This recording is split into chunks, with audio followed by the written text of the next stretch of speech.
The winter sky over Europe in early 1944 carried a cold, metallic silence. It was the kind of sky that seemed to belong to one side only, and for years that side had been the Luftwaffe. German aces like Hartmann, Barkhorn, and Rahl flew through it with a confidence that bordered on certainty. They had survived everything the Allies tried to throw at them. They had outclimbed, outturned, and outfought wave after wave of American and British fighters. And as the new year began, they believed nothing had changed. They believed the sky was still theirs. Below those steel-gray clouds, the war had reached its most brutal rhythm.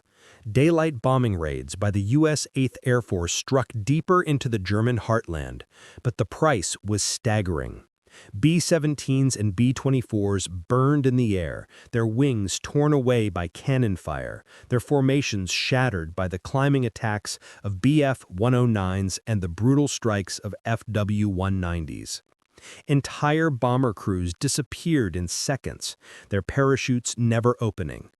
The escorts that accompanied them, P-47 Thunderbolts and P-38 Lightnings, fought with ferocity, but they could not go far enough. Their fuel limits forced them to turn back somewhere over the western borders of Germany. From that point forward, the bombers flew alone. And the German aces waited for that moment like wolves watching the herd scatter. To the men inside the bombers, it felt like doom itself. The minute their escorts turned away, the contrails of German fighters began to appear above and behind them, growing larger, diving fast. Some days the sky vanished entirely in the blinding white streaks of incoming enemy aircraft. Other days, the first sign of trouble was a sudden burst of cannon fire tearing through the aluminum skin of a bomber. The Luftwaffe still had skill, they still had experience, and worst of all, they still had belief. The belief that no American fighter could challenge them at high altitude. The belief that no American machine could climb faster than a 109 or strike harder than a 190. The belief that nothing with a star painted on its wings could reach Berlin and still have fuel left to fight. Everything the Allied planners attempted seemed to confirm that belief. The P-47 was deadly but heavy, and at high altitude it struggled to match a 109 in a vertical climb. The P-38, fast and sleek, suffered from compressibility problems and engine issues in the cold, thin air of northern Europe. Both could escort bombers, but neither could follow them into the deepest parts of Germany. The Luftwaffe knew this. It was why they still attacked with confidence. German intelligence officers wrote in their reports that American technology had likely reached its limit. They studied photographs of crashed P-47s and P-38s and concluded correctly that these machines were formidable but not invincible. They believed the Americans were trying to build a long-range escort fighter. They also believed the Americans had failed. In the fighter bases scattered across Germany, aces leaned over engine cowlings, discussing tactics. They bragged that their Bf109G models were still unmatched at high altitude. They laughed that the Americans flew heavy wing-loaded fighters that could not climb with them. They believed the Fw190A series still dominated the mid-altitudes where most combat took place. They believed their control of the sky was secure. They were wrong, but at that moment they had no idea how wrong. On the ground in England, in long steel hangars lined with tools and workbenches, a new shape stood under canvas covers. Its wings were long and thin, shaped for speed. Its nose held the deep growl of a Packard-built Merlin engine, and behind the cockpit a new canopy design sat polished to a clear shine, offering the pilot a full view in every direction. A bubble canopy, a teardrop shape that transformed visibility. It was nothing like the older versions. It looked faster, it felt faster, it was faster. This was the P51 Mustang, the machine that would change everything. Test pilots had already flown it. They had laughed in disbelief as the aircraft climbed like a living thing, eager to reach the edge of the sky. Engineers had measured its performance and scratched their heads at the numbers. It was lighter than it seemed, It held energy better than it should, and at altitude it behaved like a predator unleashed for the first time. But none of that mattered until the pilots took it into combat. Across the channel, Luftwaffe commanders studied their dwindling resources. They still had experienced pilots, but fewer every month. They still had excellent aircraft, but production had slowed. Fuel shortages were beginning to appear. Yet they believed hope remained. All they needed was one more season of superiority. The P51D was already preparing to take that season away from them. In January 1944, bomber crews whispered rumors about it. They said a new fighter was coming, something fast enough to stay with them all the way to Berlin, something that could outclimb a 109, something that could go the distance, fight the Luftwaffe, and still bring the bomber crews home. Most did not believe the rumors. It sounded impossible. No fighter had ever done that. But in a hangar in Debden, a crew chief wiped oil from the side of a new Mustang and shook his head slowly. He had seen machines come and go. He had seen disappointments and desperate improvements. But this one felt different. When he touched the skin of the aircraft, it felt alive. The day it took off for its first high-altitude combat patrol, the airfield fell silent for a moment. The pilots knew they were not just flying a new machine, they were flying the answer to a question every bomber crew had asked for years. Will someone finally be able to reach us? As the Mustang lifted into the cold morning air, its Merlin engine roaring, the ground crews watched it climb, higher, faster, smoother. It rose into the sky with a confidence that no American aircraft had ever shown over Europe. Across the continent, German aces strapped into their cockpits, unaware that something new was coming for them, something that would change the way they fought, something that would end the sky they believed belonged to them. The storm was rising, and the Mustang was its leading edge. The first time the Luftwaffe saw the new Mustang, they did not understand what they were looking at. At a distance, high above the clouds, it looked like the earlier P51B models they had fought before. Sleek, fast, dangerous but familiar, something they respected but believed they could still outrun or outclimb if the moment demanded it. German aces had faced Mustangs since late 1943. They knew the aircraft was good, sometimes frighteningly good, but they also knew it had weaknesses. The older Mustangs compressed in steep dives, lost energy quickly at altitude, and did not always match the raw climbing power of a Bf109G.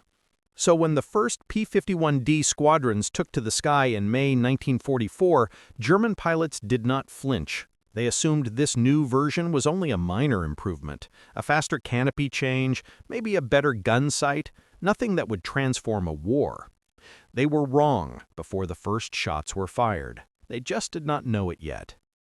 In England, American pilots gathered around the new Mustang in the early morning sunlight, helmets under their arms, scarves hanging loose at their necks. Mechanics rolled tool carts across the concrete, double-checked the ammunition belts, wiped the oil from the Merlin engines, and stepped back to admire the shape that had arrived like a promise carved in aluminum. The first thing everyone noticed was the canopy, a clear bubble, no metal frames blocking the view, no blind spots behind the pilot. For years, fighter pilots had complained that the enemy always found a way to appear in the one place they could not see. The Germans had the same problem. Every fighter had it, until now. The second thing was the guns. 6 50-caliber Browning M2 machine guns, each fed by thick belts of armor-piercing and incendiary rounds. The older Mustangs had 4 guns. Now there were 6. More weight, more fire, more destruction. The pilots ran their hands along the wings, feeling the cold metal and the barely noticeable bulge where the ammunition rested. But the real secret lay deeper, under the cowling. The Packard Merlin V1650 engine, a licensed American-built version of the legendary Rolls-Royce Merlin, modified and improved for endurance and high-altitude performance. It was the heart of the machine, and it beat with the strength of a predator that finally understood what it was meant to be. When the throttle opened fully for the first time, the Mustang leaped forward with a violence that surprised even the pilots who thought they had seen everything. The aircraft did not climb, it surged. It rose into the sky as if pulled upward by invisible hands. In training climbs, pilots reached altitudes the older Mustangs struggled to hold, and they reached them minutes faster. Word spread quickly across the American airfields. This is it. This is the one. This is the fighter we needed 2 years ago. And then it went to war. The first combat encounter came over western Germany. A formation of Mustangs escorting bombers spotted a small group of Bf109s rising toward them. The German pilots approached with the same confidence they always carried. They climbed hard, angling upward in the steep, almost vertical rise that had brought them victory countless times before. The older American fighters could not match that climb, not at that angle, not at that speed. The Germans expected to burst through the clouds and find the Mustangs lower, struggling to keep up. Instead, they saw something entirely different. The P51Ds were already above them. The German leader hesitated. It made no sense. They had begun the climb first. They had the altitude advantage. And yet the Mustangs were climbing faster, gaining height even as they banked to intercept. It was the first moment of doubt, a breach in the certainty that had protected the Luftwaffe for years. The Mustangs rolled over into a diving pass. 6 guns opened fire at once. The tracers stitched the sky in long red lines, slicing through the climbing German formation. 2 109s fell in the opening seconds. The others scattered instinctively, but the Americans stayed on them. The bubble canopy allowed the Mustang pilots to track their prey with an ease no German pilot had ever seen. Back on the ground, the surviving German pilot wrote in his report, "We could not climb away. They reached us before we could turn. This is a new model. Faster, higher." He was right. Throughout May and June, P-51Ds entered combat across France, Belgium, and Western Germany. Everywhere they went, German pilots tried the same old tactics. The classic upward spiral climb, the breakout maneuver into the sun, the high-angle dive away from the engagement, and every time the same thing happened. The Mustangs stayed with them. It closed the distance. It matched their climb. It followed their dives. Sometimes it even beat them to the top. At Luftwaffe bases across Germany, aces paced in silence as mechanics wheeled damaged 109s onto the grass. Bullet holes lined the fuselages. Wings were torn. Engines cracked. Pilots climbed down, shaking their heads, unable to describe what had happened. They had met the new predator, and it hunted differently than anything before. Among the German ace community, a quiet rumor formed. They said the Americans had finally built a fighter equal to theirs. Some said superior. Most refused to believe it. But when a veteran ace returned from a mission, pale-faced and silent, the rumor turned into fear. He said only one thing: "It climbs faster than anything we have." In England, the opposite happened. Pilots who once feared long, deep escort missions now prepared for them with confidence. They knew they could reach Berlin, fight over Berlin, and still have enough fuel to bring their bomber crews home. It was more than a new aircraft, it was a new kind of promise. And high above Europe, in the cold, thin silence of the upper sky, the balance finally shifted. The Predator had arrived, and the aces of Germany had begun to realize it. The summer sky over Germany in 1944 no longer felt like the fortress it once had been. For years, Luftwaffe aces had ruled those altitudes with an almost effortless mastery, striking from above, diving through bomber formations, and climbing back into the clouds with the confidence of men who knew no one could follow them. But by June and July, something had shifted. Something subtle at first, then unmistakable. The air no longer belonged to them. It belonged to the Mustang. The first major shock came during a mission over Berlin. The city lay under a thin haze of smoke and dust, the scars of repeated daylight raids spreading across its rooftops. High above it, a formation of B-17s and B-24s settled into their long, steady path. Their engines droned with the familiar rhythm that had carried them through countless raids, and their gunners scanned the sky with tired eyes. Inside the cockpits, the bomber crews expected the usual pattern. The escorts would stay with them as long as they could, then break away. Then the contrails of Bf109s would appear from the sun. Then the firefight. Then the fear. But this time, everything was different. Ahead of the bombers and above them, a wave of P51Ds sliced through the thin air, their wings shimmering in the morning light. They did not lag behind. They did not orbit at lower altitude. They flew high, as if daring the Luftwaffe to come up and meet them. On the ground below, at a Luftwaffe dispersal field southwest of Berlin, several German aces prepared to take off. They strapped into their Bf109 G6s and G14s, adjusting oxygen masks and checking their fuel reserves. They had been briefed on the new Mustang, but they still believed they could handle it.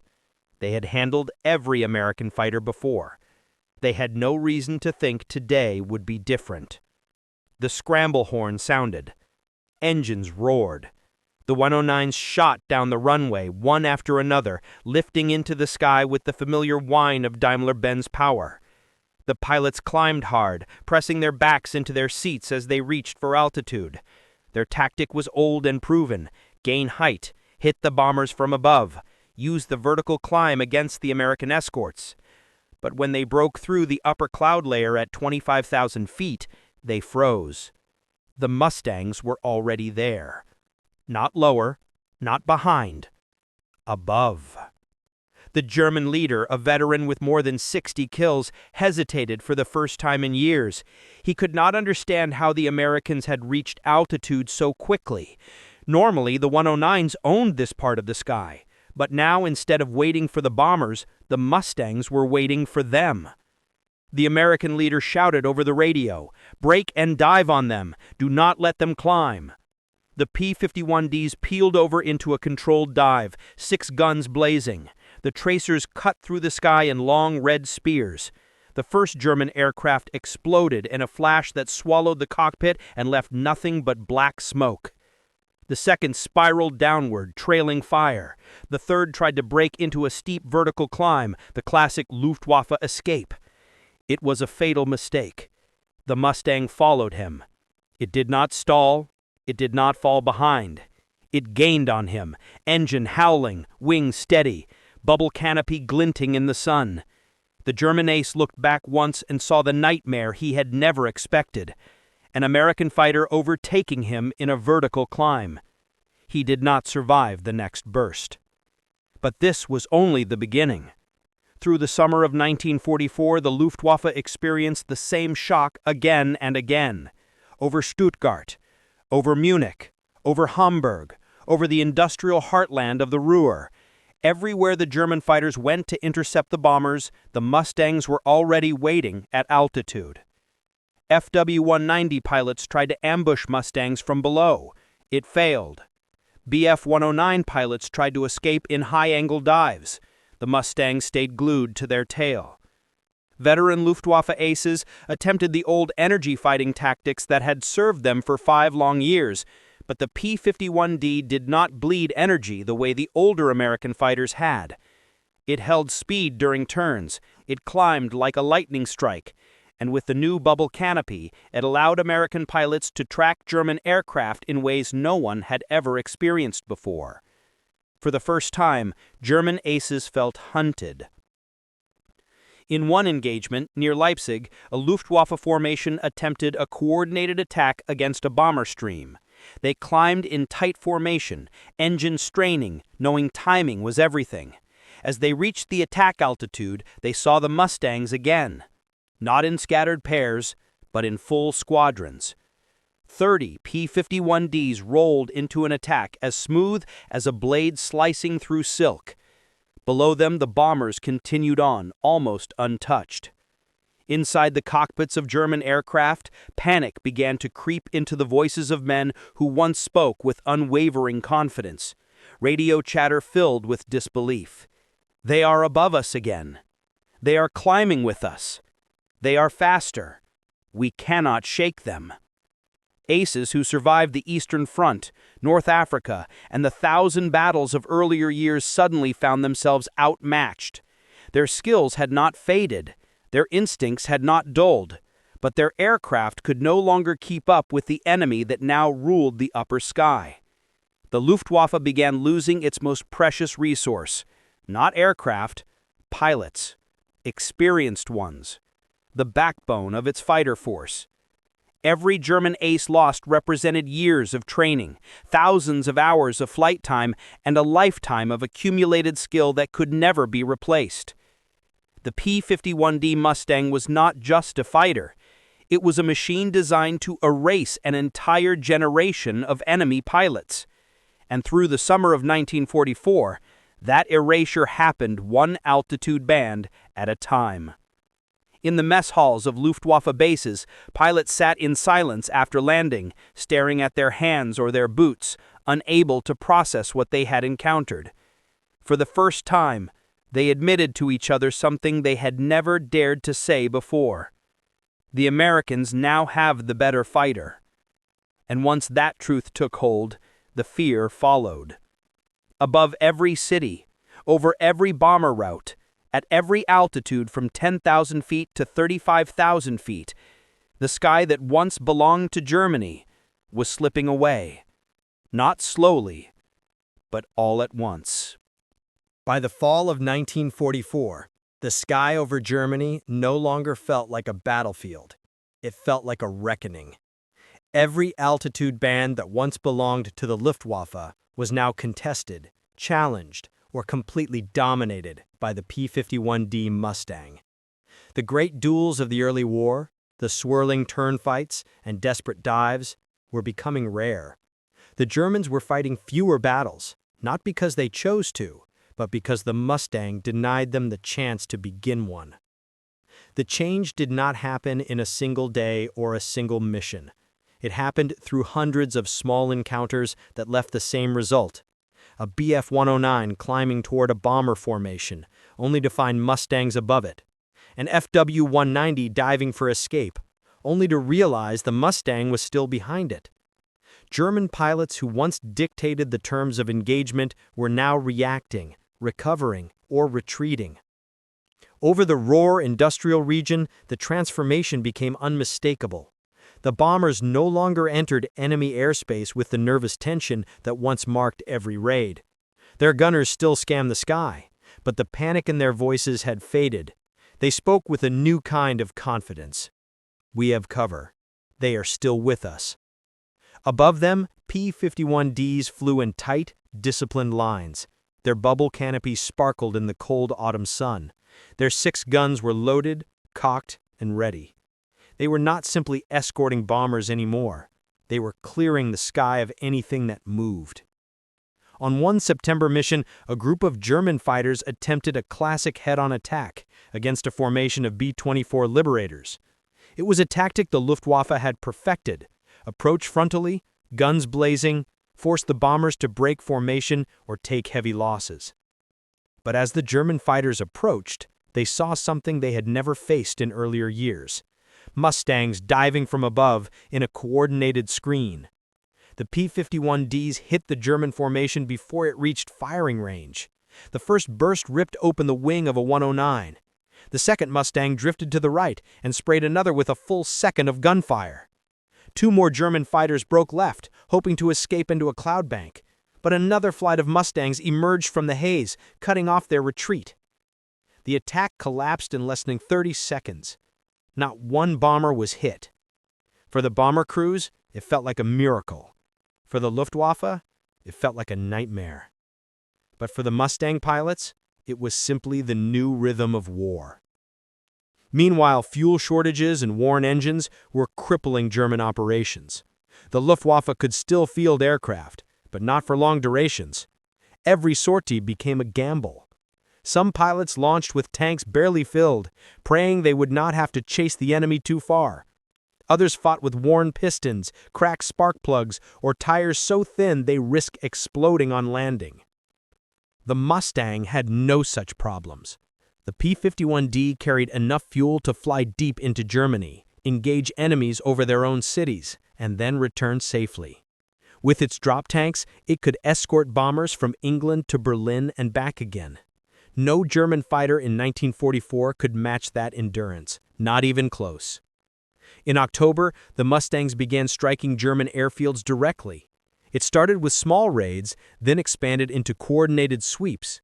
Squadrons of P51Ds flew low over the runways, catching German fighters during takeoff or just after landing. Mechanics dove for cover. Fuel trucks burst into flames. The Luftwaffe lost dozens of aircraft that never even made it into the air. One German officer wrote bitterly in his diary, "They rule the sky, we hide under it." The Mustang did not simply beat German fighters in combat, it erased their ability to fight at all. Veteran Luftwaffe pilots tried to adapt. Some attempted the old boom and zoom tactic, diving swiftly from high altitude. Others tried to catch Mustangs on the climb. But the result was always the same. The P51D met them at the top, matched their dive, or simply outlasted them. The Fw190, once feared for its brutal firepower, now suffered at altitude. Its radial engine lost power in the thin air, and Mustang pilots exploited it ruthlessly. The 109, though still deadly in the hands of an ace, struggled with restricted cockpit visibility. The Mustang pilot could see everywhere. The German pilot could not see behind him. And in a war where seconds meant life, that alone sealed countless fates. Over the Dutch border, in a late October mission, a German ace with more than 70 kills attempted a steep dive to escape two Mustangs. His engine screamed, his wings shuddered. But when he leveled out at low altitude, expecting safety, he glanced back and saw both P-51s still behind him, steady as hunters closing on wounded prey. He was shot down moments later. Across dozens of airfields, German mechanics gathered wrecked aircraft by the dozens. Some were burned black, some were riddled with holes. Some simply had no pilot returning to land them. In the officers' mess halls, the silence grew heavy. Once confident men now stared into their coffee cups, wondering what mistake had led to this. But it was no mistake. It was inevitability. The Luftwaffe had entered 1944 already weakened. The Mustang finished what time and attrition had started. The Allies noticed the shift immediately. Bombing accuracy improved. Losses fell. Morale rose. Crewmen who once kissed their dog tags before every mission now spoke with smaller fear, smaller tremble, smaller doubt. The Mustangs got us here, the Mustangs will get us home. Even the German civilians could feel the change. They looked up at the high contrails of silver fighters weaving among bomber formations and realized, perhaps for the first time, that their air force could no longer defend them. The sky that once protected Germany was starting to fade, and in its place came the steady thunder of Merlin engines. By the end of fall 1944, one truth had become unavoidable. The Mustang owned the air. By the first months of 1945, the Luftwaffe was no longer an air force. It was a memory, a shadow of what it had once been. The proud organization that had dominated the skies in 1939, 1940, and 1941 now struggled to mount even a handful of sorties over its own homeland. The roar of Daimler-Benz and BMW engines that once echoed across Europe had faded into scattered, disorganized bursts of sound. And above it all, the steady hum of the Packard Merlin engine sang a different truth. The Mustang owned the air.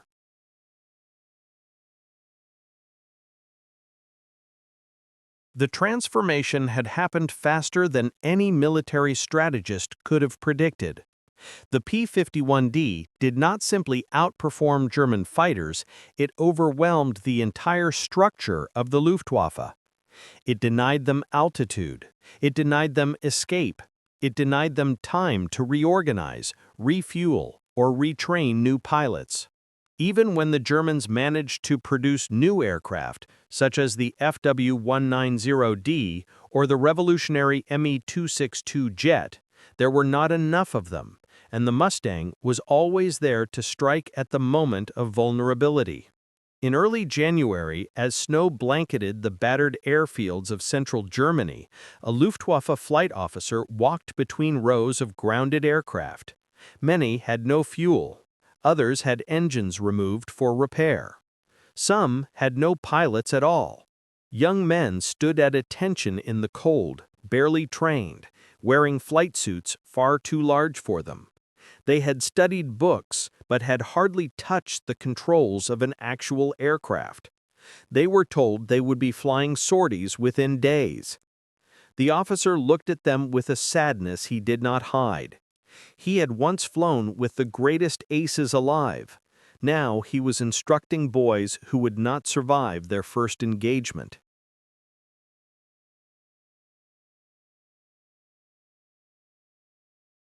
Above that same airfield, at 20,000 feet, a Mustang squadron circled patiently. They were waiting for movement, a flicker of shadow, a cloud of dust on the runway, anything that suggested the Luftwaffe might try to rise again. They waited because that was the new mission. Not escorting bombers, not dogfighting at the edge of the sky. It was something simpler and far more brutal. Do not let them take off. When a pair of Fw190s finally rolled onto the runway, engines straining in the freezing air, the Mustangs descended, swift, silent, precise. The Fw190s never had a chance. They were destroyed before their landing gear left the ground. The mechanics who watched it happen did not run.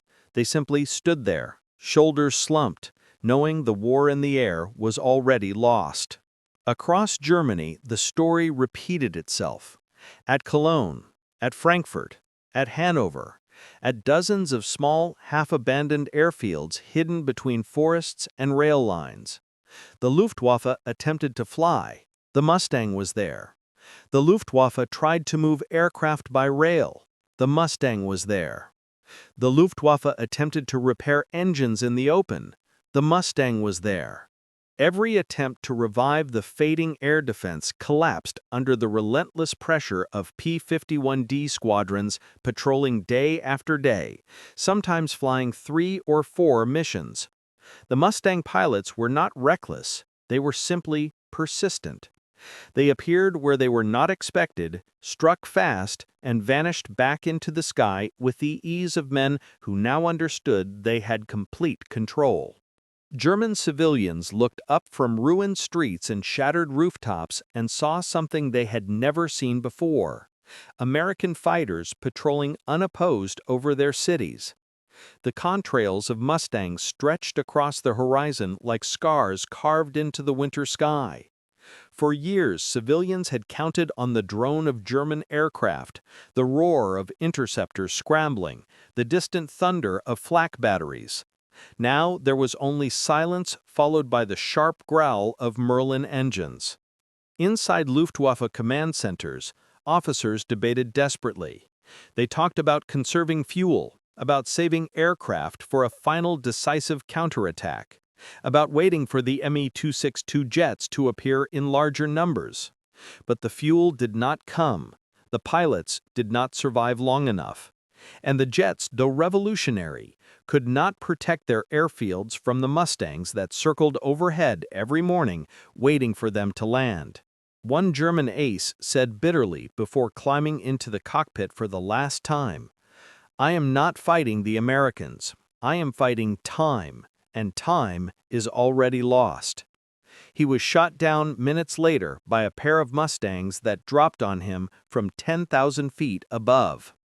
To the bomber crews, the difference was stunning. Missions that had once been nightmares now felt almost routine. Losses fell dramatically. Accuracy improved. Morale soared. Crews returned to England with stories of calm flights, of untouched formations, of Mustangs weaving confidently along their wings. "They protected us all the way," one navigator wrote. "We saw no German fighters today, not one." In March 1945, the collapse was total. Some German pilots refused to take off. Others took off but did not engage, diving into cloud cover and fleeing. Many aircraft were abandoned on the ground. The Luftwaffe, once the most feared air force in the world, now existed only on paper. Its strength was measured not in thousands of machines, but in dozens. Its pilots were not aces, but frightened boys facing an impossible enemy. The Mustang had not just ended the Luftwaffe, it had erased the possibility of its return. By April, the skies over Germany were so quiet that American pilots sometimes joked that the war had moved somewhere else. But they knew the truth. This was the end of an air war that had begun in 1939 with screaming Stukas and burning cities.